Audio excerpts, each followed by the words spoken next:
फडणीस करा की लेकरांना अटक. रात्री 100 पिंजरे घेऊन पुण्याच्या रस्त्यावर हिंडत होतात लेकरांना धराय. आता काय झालं? आता एवढी लेकरं जमलीत, पण या लेकरांना कोणीतरी आधार द्यायला भेटलं की तुमची फाटते, कायम फाटते. पाटलांनी तुम्हाला 10 वाजेपर्यंतचा वेळ दिलेला आहे.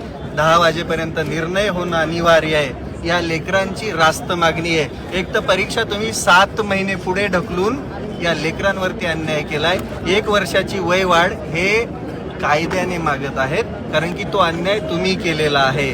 आणि तुम्ही निर्णय घेताल पण लिंक ओपन करायची ठेवताल. तुम्ही जर असं केलं तर तुमची लिंक लावायचं काम हे लेकरं करणार आहेत. त्यामुळं सुधरा, लवकरात लवकर निर्णय घ्या. 4 तारखेला एक्झाम आहे. अजून परीक्षा देणारी लेकरं इथं आंदोलनामध्ये बसलेत, कारण तुमच्याकडे आशा लावून बसलेत. तुम्ही मुख्यमंत्री कशासाठी झालात? जनतेसाठीच ना? का प्रचारासाठी झालात फक्त? की नगरसेवक निवडून आणण्यासाठी झालात फक्त? आमदार निवडून आणण्यासाठी झालात फक्त? नाही हो. तुम्ही जेव्हापासून हे सरकार घेऊन आलात ना राज्यामध्ये, तेव्हापासून या लेकरांची सगळ्यात जास्त वाताहत झाली.